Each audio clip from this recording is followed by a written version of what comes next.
இந்த கண்ணகின்னு ஒருத்தி இருந்தா. எல்லாரும் சொல்லுவாங்க அவ மதுரையை எரிச்சா.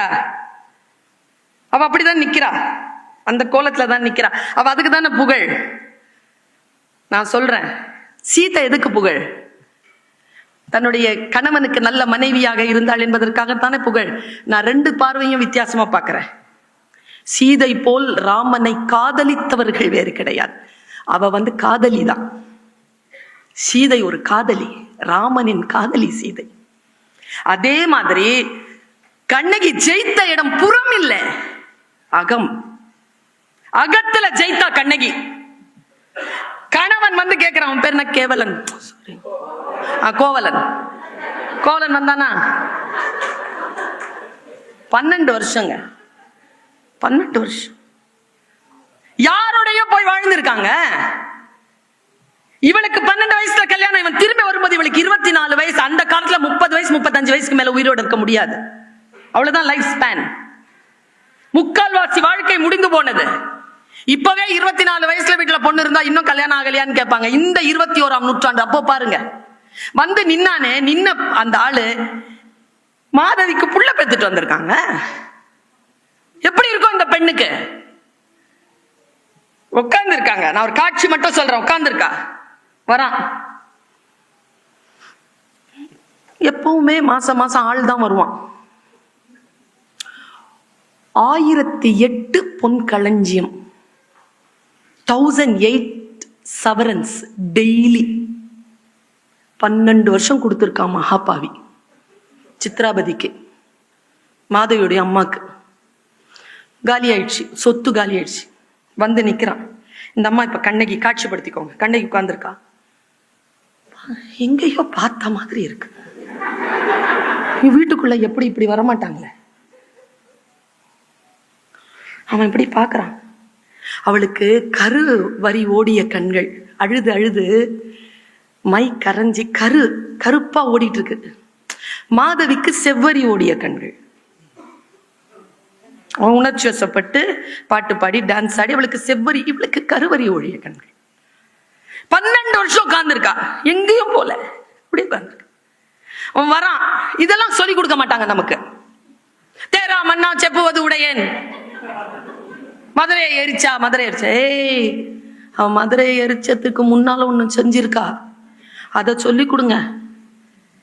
இப்ப நான் சொல்றவங்க எல்லாருக்கும், கோவலனை கொன்றது கோவலனின் தீவினை இல்லை, கண்ணகியின் காத்திருப்பும் கண்ணகியும் நேர்மையும் தான் அவனை கொன்னது. பாருங்க, உட்கார்ந்துருக்க, அப்படி பாக்குறான். வரான். சலம் புனர் கொள்கை சலதியோடு ஆடி, குலம் நெறி வான் பொருள் குன்றம் தொலைத்த இளம் பாடி எனக்கு நாணத்தகும். என்ன அர்த்தம் தெரியுமாங்க? சலம் புனர் கொள்கை, பொய்யும் புரட்டும் அழுக்கும் சாக்கடையுமாக இருந்த ஒரு பெண்ணோடு வாழ்ந்து 12 வருஷம் வாழ்ந்த பெண்ணை சொல்றாங்க. சலம் புனர் கொள்கை சலுதியோடு ஆடி, குலம் நெறி வான் பொருள் குன்றம் தொலைத்த இளம் பாடி எனக்கு நாணத்தரும். வெக்கமா இருக்கு கண்ணகி முன்னால நிக்கிறதுக்கு. வார்த்தை நல்லா தெரிஞ்சுக்கோங்க. இந்த மாதிரி தப்பு பண்ணிட்டு புருஷன் நின்று நம்ம முன்னால பேசும்போது உணர்ச்சி வசப்படப்படாது. அவன் என்ன டயலாக் சொல்றானோ அந்த டயலாக கூர்ந்து கவனிக்கணும். அவன் என்ன தெரியுமா பண்ணா?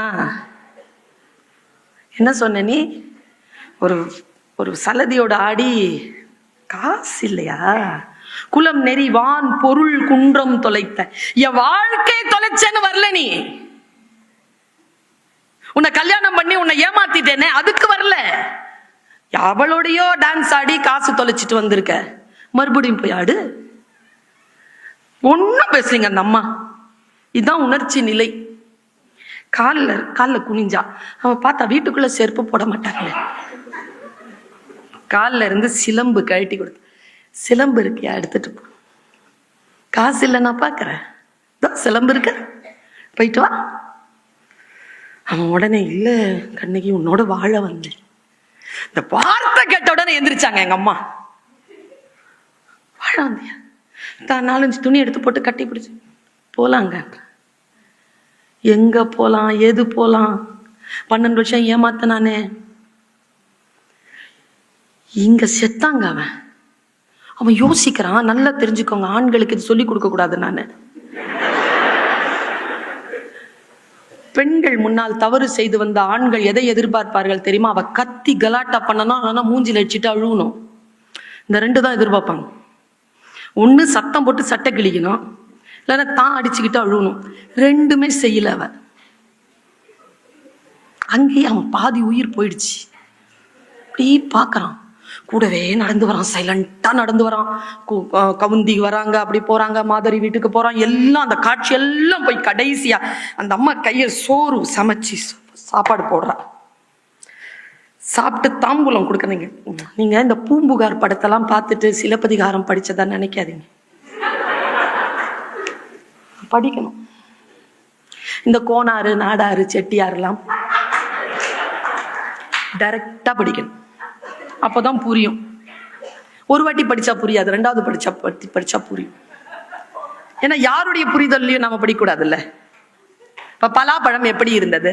ருசியாக இருந்தது. அப்படி என்றால் இனிப்பாக, அப்படின்னா சக்கரை மாதிரியா? தேன்.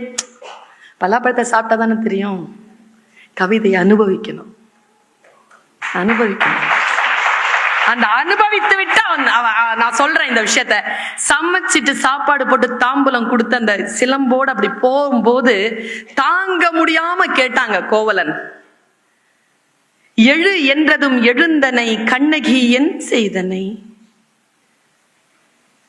பாப்பா போலான்னு அப்படியே வந்துட்டியே, எப்படிமா முடிஞ்சது உன்னால?